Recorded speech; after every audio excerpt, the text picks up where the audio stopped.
Hey guys, it's Annie Margarita Yang back with another video for you today. I'm thinking of going on walks while talking to my phone because I've been wanting to make more videos, but I just don't seem to have the time. There's so many things that I have to do.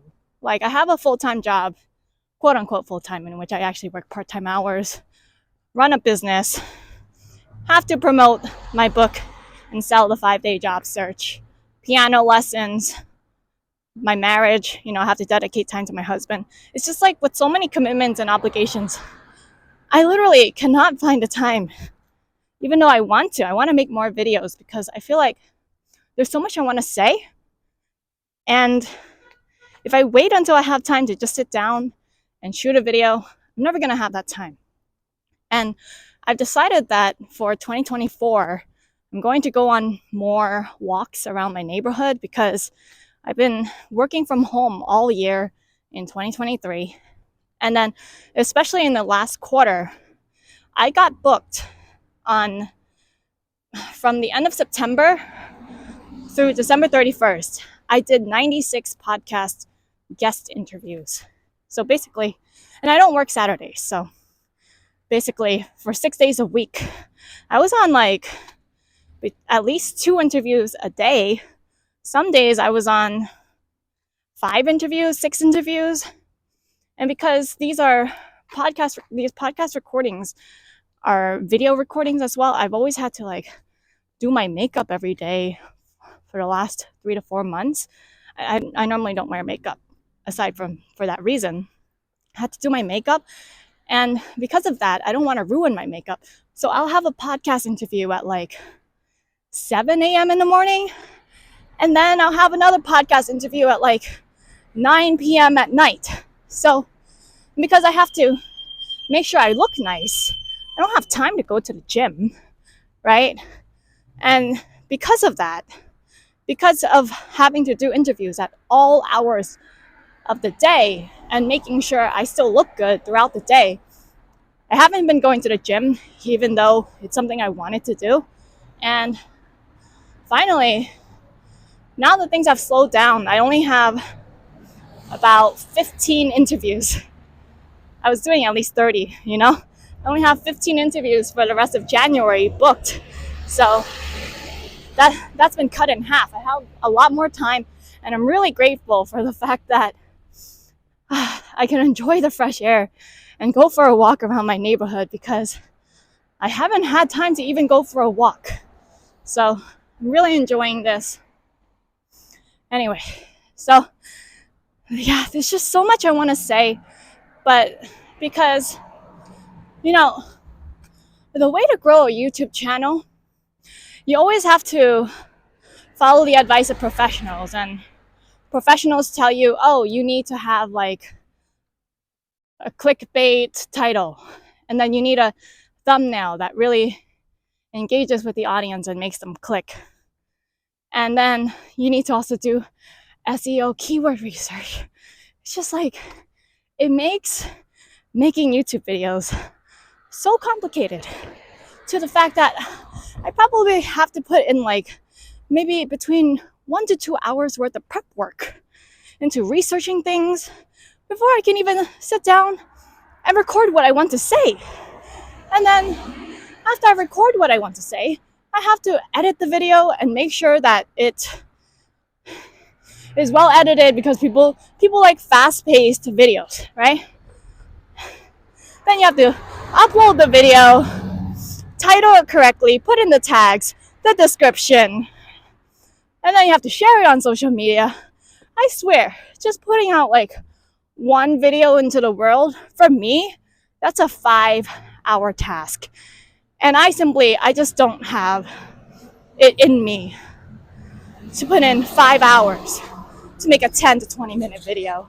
That's why when I was uploading videos in November and December, you see me in front of my computer, literally just with my webcam and showing my screen, because if I don't just do one straight take, what I have to say is just never going to go out there.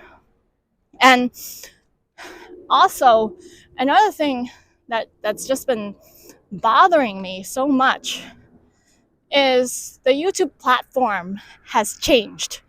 So it used to be that when you search for things on YouTube, the videos that show up are the most relevant for the search term. Like, for example, it used to be that if I typed in the words student loan debt into the YouTube search bar, the videos would come from like small independent creators who had something to say, something to share about student loan debt.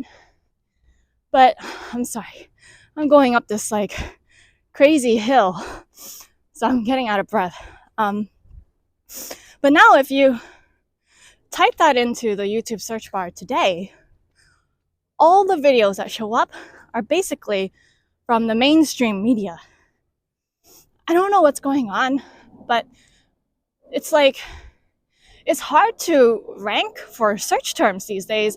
It used to be that the way I grew my channel is I would look for things that people were searching for, but I saw that there weren't existing creators on the platform that were supplying those videos. Like, for example, I would search about like financial related topics for low income people. It's a topic I know really well, and a lot of financial videos on YouTube are catered to the middle class, the upper middle class. It's crazy, okay? And so I made those kind of videos. And because I was the only supplier and people were searching, I was the one that was showing up first in the results. But these days, the algorithm has changed such that YouTube will show you just maybe 5 videos that are related to your search term, maybe maximum 8. And then it'll say, you might also be interested in. You previously watched. Other people also liked this video. And it's just like, I'm not interested in watching those videos. I want to watch videos that I searched for. That's why I'm searching for it. But it's like, it's trying to shove it down my throat, what I might be interested in. And because of this algorithm change, it's really hard to grow on the platform if you're going to make videos simply based on what people search. And that's kind of like why I gave up even posting on a consistent basis, because I'm kind of just like, what's the point? And then there's also the fact that I don't want to say something or make a video simply because I know other people want to watch it. The whole point of why I even started this channel 4 to 5 years ago is because I had something to say. I saw other people weren't saying it. And so I wanted to do it. I wanted to say what I wanted to say, not what people want to hear me say. So I think rather than, keep chasing this SEO strategy, I'll still try. I'll still try to title the videos and put in the effort to put in a good description and tag so that they are searchable and can be found on the YouTube platform. But I've honestly, because of the way it keeps pushing the mainstream narrative around student loan debt and things like that, 2024, I'm gonna get on TikTok. It's so weird. I've been really resistant to getting on TikTok because I hate short form videos. I hate it, hate it, hate it. I hate how it encourages such a short attention span, because the way I think topics and videos content, they need a lot more depth. I really like to go deep with things. And 1 minute, 3 minutes, it's just not going to cut it. But 2024, I'll be more serious about making videos for TikTok, making shorts, comedy skits, and stuff like that. But then, like, for my YouTube, I think I will just be a lot more casual, like rather than scripting everything out, planning the videos, I'm just gonna say what I want to say. Because I know, like, a lot of people actually don't leave comments on my channel, but I do know for a fact a lot of people keep watching because you guys want to hear what I have to say. You guys, for some reason, want to hear my mindset on things, a different a different perspective that I have. So I want to share, because I really think you cannot be successful in life unless you embody the right mindset. And there's just, you guys have no idea like the amount of things I want to say, especially like I've been helping unemployed people land jobs. I can see a lot of people, they lack confidence, they lack courage to go after the things that they want in life. And I want to help people. I've always wanted to help people. So that's what this year is for. 2024 is year of the TikTok, but also posting more often on YouTube. Another thing is, well, on a more personal level, right? I've been telling people in my own personal life, the economy is going to crash. The banking system is really fragile right now, and M2 money supply is rapidly decreasing at a rate of 4% a year. I'm telling people to get their money out of the bank because your money is not safe in the bank. I'm telling people to prepare for the possibility that a war will happen on US soil because of terrorist attacks, because there are tens of thousands of illegal immigrants entering the United States. Not all of those illegal immigrants have good, positive intent. Yes, a lot of them come because they want economic freedom, but there are so many that come because they want to destroy our country. Now, you can call me a right-wing conservative, and I'm spouting the same old talking points that conservatives spout. But can you just imagine, like, between 6 to 8 million illegal immigrants entering the country in the last 3 years?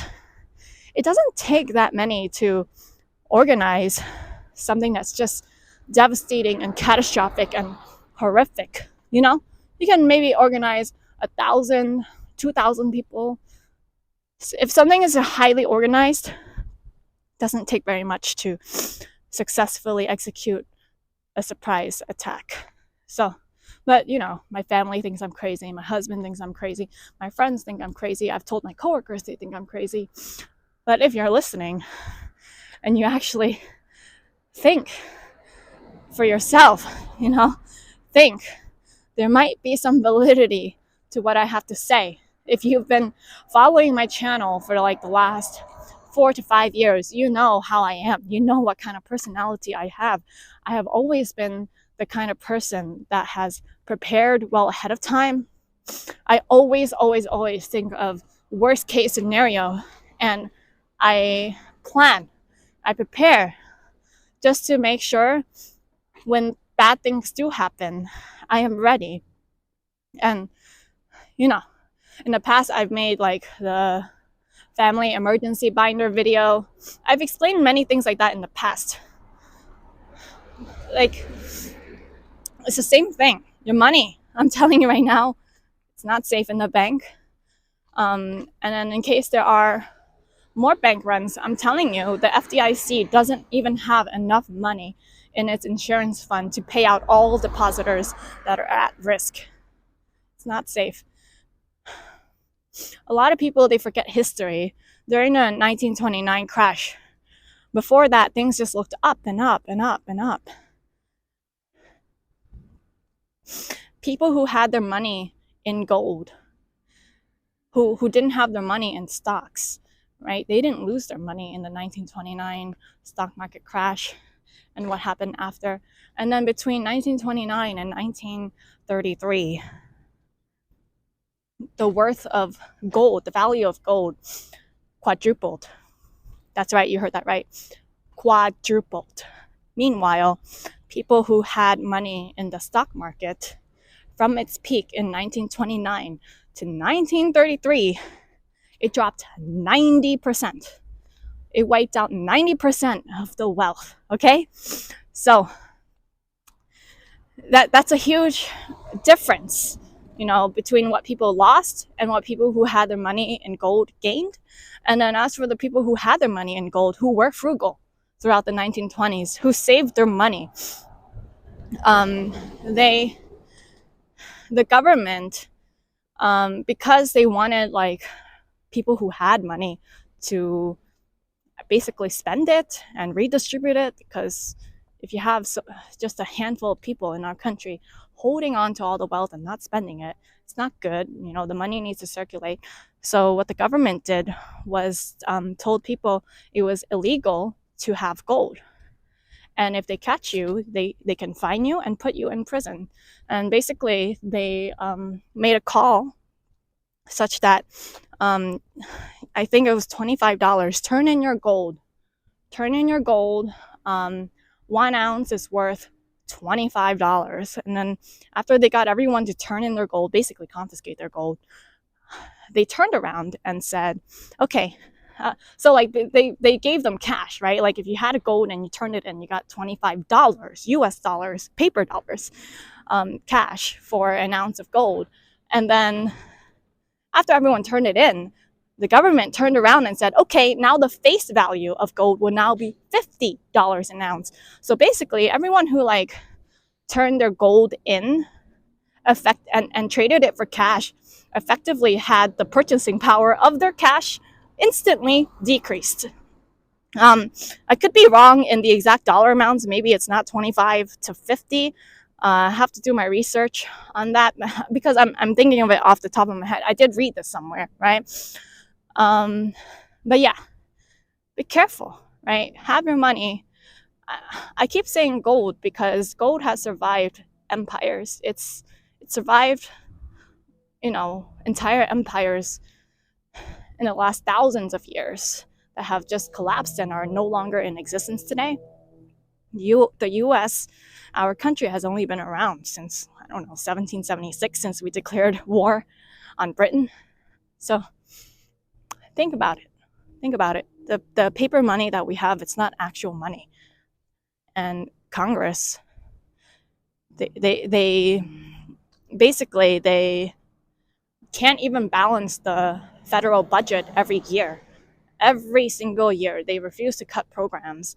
And so what we end up doing is we just get into more and more debt as a country. Our country is going to go bankrupt. Our federal government is going to go bankrupt. Local, state, city governments bankrupt as well. New York City, I've been keeping a close eye on New York City. New York City is practically bankrupt at this point. It's the most bankrupt city in the United States. But anyway, it's getting a little too long. I have a lot to say. I think I'll be back tomorrow when I go for another walk. Actually, no. Tomorrow I have piano lessons, so there's no walk. But I will be in my car, so I'll record another video in my car because there's a lot I want to say. I just never get a chance to. That's it, guys. If you enjoyed today's video, subscribe for more in the future. I'll see you guys tomorrow. Take care. Bye.